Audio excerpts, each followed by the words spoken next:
Hello అండి. ఈరోజు ఎంతో టేస్టీగా ఉండే, మరీ డ్రైగా కాకుండా ఇలా కొంచెం వెట్‌గా ఉండేటట్టుగా రొయ్యల ఫ్రైని ఎలా తయారు చేసుకోవాలో చూసేద్దాం రండి.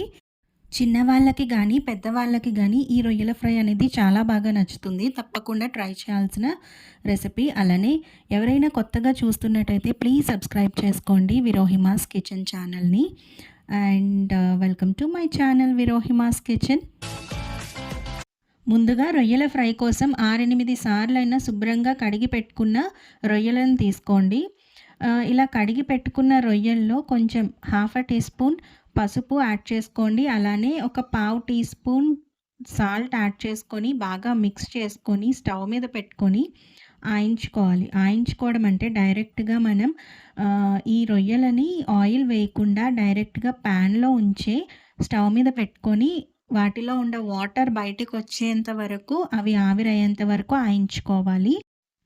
దీనికంటే ముందు మనం క్లీనింగ్ చేసేటప్పుడు ఫస్ట్ నార్మల్‌గా ఒక 4, 5 సార్లు వీటిని శుభ్రంగా వాటర్‌తో క్లీన్ చేసుకోవాలండి. రొయ్యలు పైన షెల్ తీసేసి, అలానే వాటికి పైన ఒక బ్లాక్ కలర్ నర్వ్ ఉంటుంది. అది కూడా తీసేసి, శుభ్రంగా వాటర్ అనేది వైట్‌గా వచ్చేంత వరకు, రొయ్యలు కూడా వైట్‌గా వచ్చేంత వరకు ఒక 4, 5 సార్లు శుభ్రంగా క్లీన్ చేసుకోవాలండి. క్లీన్ చేసుకున్నాక ఉప్పు, పసుపు యాడ్ చేసి ఇంకొక 2, 3 సార్లు శుభ్రంగా వాటిని బాగా మిక్స్ చేస్తూ క్లీన్ చేసుకోండి. అలా క్లీన్ చేసుకుంటేనే మనం ఫ్రై చేసేటప్పుడు కానీ, కర్రీ చేసేటప్పుడు గానీ, ఆ నాన్ వెజ్ స్మెల్ అనేది రాకుండా కర్రీ అనేది టేస్టీగా ఉంటుంది. ఏ నాన్ వెజ్ రెసిపీనైనా సరే ఫస్ట్ క్లీనింగ్ అనేది చాలా ఇంపార్టెంట్. ఆ క్లీనింగ్ అనేది సరిగ్గా లేకపోతే మనకి కర్రీ మొత్తం పాడైపోతుంది. మెయిన్ ఇక్కడ నాన్ వెజ్ ఏదైనా సరే అందులో సీ ఫుడ్ అనేసరికి మనం క్లీనింగ్ అనేది చాలా పర్టిక్యులర్‌గా చేసుకోవాలి. సో, నేను చెప్పినట్టు ముందుగా క్లీనింగ్ అనేది ఈ ప్రాసెస్‌లో చేసుకుంటే మనకి రొయ్యలనేవి చాలా నీట్‌గా క్లీన్ అయితాయండి.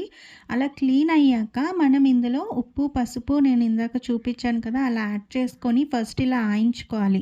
మనకి ఇందులో ఉన్న వాటర్ అంతా ఇంకిపోతుంది అని అనుకున్నప్పుడు ఇందులో కొంచెం కారం, అలానే ఆయిల్ యాడ్ చేసుకొని బాగా ఫ్రై చేసుకోవాలి. ఒక 8-10 మినిట్స్ అయినా మనం ఫ్రై చేసుకోవాలి. రొయ్యలతో మనం కర్రీ చేసినా, ఫ్రై చేసినా, బిర్యానీ చేసినా ముందుగా మనం ఈ ప్రొసీజర్ అనేది కంపల్సరీ పర్టిక్యులర్‌గా చేసుకుంటే మనకి రొయ్యలతో ఏది చేసినా కూడా చాలా టేస్టీగా ఉంటుంది. సో, ఈ ప్రాసెస్ అనేది కర్రీకి బిఫోర్ అనేది మనం కంపల్సరీ చేస్తే బావుంటుంది. చాలామంది డైరెక్ట్‌గా రొయ్యలు క్లీన్ చేశాక డైరెక్ట్‌గా వేసి కర్రీ చేస్తూ ఉంటారు. అలా కంటే కూడా ఇలా మనం ముందు ఈ ప్రొసీజర్ అనేది ఫాలో అయ్యి ఏ కర్రీ అయినా చేస్తే ఆ కర్రీ అనేది చాలా టేస్టీగా అండ్ పర్ఫెక్ట్‌గా కుదురుతుంది. మీరు కూడా ఈ ప్రొసీజర్ అనేది కర్రీకి బిఫోర్ చేయండి బావుంటుంది. ఆయించేటప్పుడు మనం అప్పుడప్పుడు ఇలా మిక్స్ చేసుకుంటూ ఉంటే మనకి ఈవెన్‌గా కుక్ అవుతాయి రొయ్యలనేవి. ఇప్పుడు నేను కారం అలానే కొంచెం ఆయిల్ యాడ్ చేసుకొని ముందుగా చెప్పినట్టే ఫ్రై చేసుకోవాలి. ఒక 8-10 మినిట్స్ వరకు వీటిని ఫ్రై చేసుకోండి. ఫ్రై చేసుకున్నాక వీటిని మనం పక్కన పెట్టుకోవాలి. మధ్య మధ్యలో మనం వీటిని గరిటెతో కలుపుతూ మిక్స్ చేసుకుంటూ ఫ్రై చేసుకోవాలండి. ఒక 8-10 మినిట్స్ వీటిని ఇలా ఫ్రై చేసుకున్నాక వీటిని స్టవ్ ఆఫ్ చేసేసి పక్కన పెట్టుకోండి. కర్రీ ప్రాసెస్‌లోకి వెళ్దాం. ముందుగా మనం ఒక పాన్ పెట్టుకొని అందులో నేను నువ్వుల నూనె యాడ్ చేస్తున్నానండి. దానివల్ల మనకి కొంచెం ఆయిల్ అనేది ఇలా నురగొస్తది. అది ప్యూర్ క్వాలిటీ అయితే గానుగ నూనె అంటే గానుగ పట్టించింది బయట నుంచిదైతే మిల్లులో నుంచిదైతే ఇలా ప్యూర్ ఫార్మ్ అయితే ఇలా నురగొస్తది. అందులో నేనొక 2 ఆనియన్స్‌ని కట్ చేసుకొని చిన్న చిన్న ముక్కలుగా కట్ చేసుకొని ఇందులో వేసుకొని ఫ్రై చేసుకుంటున్నాను. అలాగే 4, 5 పచ్చిమిర్చి చీలికలు, అలాగే కొంచెం కరివేపాకు ఇవన్నీ వేసుకొని కొంచెం ఇందులో ఈ ఆనియన్స్ అనేవి మగ్గడానికి సరిపడా సాల్ట్ యాడ్ చేసుకొని, అలానే కొంచెం పసుపుని కూడా యాడ్ చేసుకొని మిక్స్ చేసుకొని బాగా ఫ్రై చేసుకోవాలి. వీటిని బాగా ఫ్రై చేసుకున్నాక ఆహ్, ఇందులో మనం అల్లం వెల్లుల్లి పేస్ట్ 1 టేబుల్ స్పూన్ యాడ్ చేసుకోవాలి. 1 టేబుల్ స్పూన్ అల్లం వెల్లుల్లి పేస్ట్ అలానే నేను 1 టేబుల్ స్పూన్ గసగసాల పౌడర్‌ని కూడా యాడ్ చేస్తున్నాను. గసగసాల పౌడర్ లేకపోతే మీరు జీడిపప్పు పౌడర్ లేదా జీడిపప్పు పేస్ట్‌నైనా యాడ్ చేసుకోవచ్చు. మనకి ఏంటంటే ఫ్రైలో మంచి కమ్మని టేస్ట్ అనేది వస్తుంది. అలానే ఇందులో మనం 1 టేబుల్ స్పూన్ ధనియాలు, జీలకర్ర powder, 1 table spoon garam masala, 1 table spoon కారం, అలానే హాఫ్ టేబుల్ స్పూన్ మిరియాల పౌడర్ కూడా యాడ్ చేసుకొని బాగా మిక్స్ చేసుకోండి. వీటిని బాగా ఫ్రై చేసుకోవాలి. ఇవి మసాలాలు బాగా ఫ్రై అయ్యాక ముందుగా మనం ఫ్రై చేసి పెట్టుకున్న రొయ్యలని కూడా యాడ్ చేసేసుకొని బాగా ఫ్రై చేసుకోండి. కింద మనకి అడుగంటుతుంది అని అనుకోవద్దు. మనం వాటర్ కూడా యాడ్ చేస్తాము. యాడ్ చేసినప్పుడు మనకి కొంచెం అది లూజ్ అయ్యి నార్మల్‌గా అయిపోతుంది. మనం అల్లం వెల్లుల్లి పేస్ట్, గసగసాల పొడి వేయటం వల్ల కింద మనకి అతుక్కున్నట్టు, అడుగంటుతున్నట్టు ఉంటుంది. కొంచెం భయపడొద్దు. అలానే ఇందులో నేను తగినంత వాటర్‌ని యాడ్ చేస్తున్నాను. యాడ్ చేసుకున్నాక మనకి ఇవి బాగా మరగాలి. వాటర్ అనేది మనకి తగ్గిపోవాలి క్వాంటిటీ అనేది.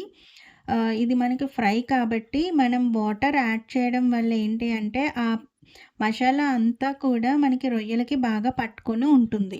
ఇలా వాటర్ యాడ్ చేసుకొని దాన్ని మనం తగ్గించుకుంటూ ఇలా థిక్‌గా రొయ్యల ఫ్రైని చేసుకుంటే టేస్ట్ బావుంటుంది.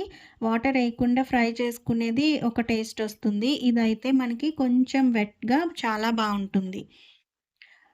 మనం ఇది మూత పెట్టుకొని ఒక 10 మినిట్స్ అలా మూత పెట్టుకొని ఉంచుకోండి సిమ్‌లో పెట్టుకొని. మధ్య మధ్యలో మనం మూత తీసి కలుపుతూ ఉండాలి. అలా మనకి మూత పెట్టుకొని అలా మధ్య మధ్యలో కలుపుతూ ఉంటూ మనం ఒక 10 మినిట్స్ వరకు ఈ ప్రొసీజర్‌ని చేస్తే మనకి ఇలా ఆయిల్ అది పైకి తేలి బావుంటుంది. మనం ఫైనల్‌గా కొత్తిమీర అనేది యాడ్ చేసుకొని బాగా మిక్స్ చేసుకుంటూ మనం కారం కానీ, సాల్ట్ గానీ టైంలోనే మనం చూసి అడ్జస్ట్ కూడా చేసుకోండి.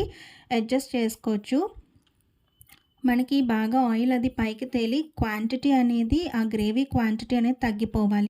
అంతేనండి. వెట్‌గా ఉండే ఈ రొయ్యల ఫ్రైని మీరు కూడా తయారు చేసుకొని తప్పకుండా ఎంజాయ్ చేయండి. అలానే మీకు ఈ రెసిపీ నచ్చినట్లయితే please like, share and comment చేయండి. అలానే సబ్స్క్రైబ్ చేసుకోండి విరోహిమాస్ కిచెన్ ఛానల్‌ని. బాయ్. Take care.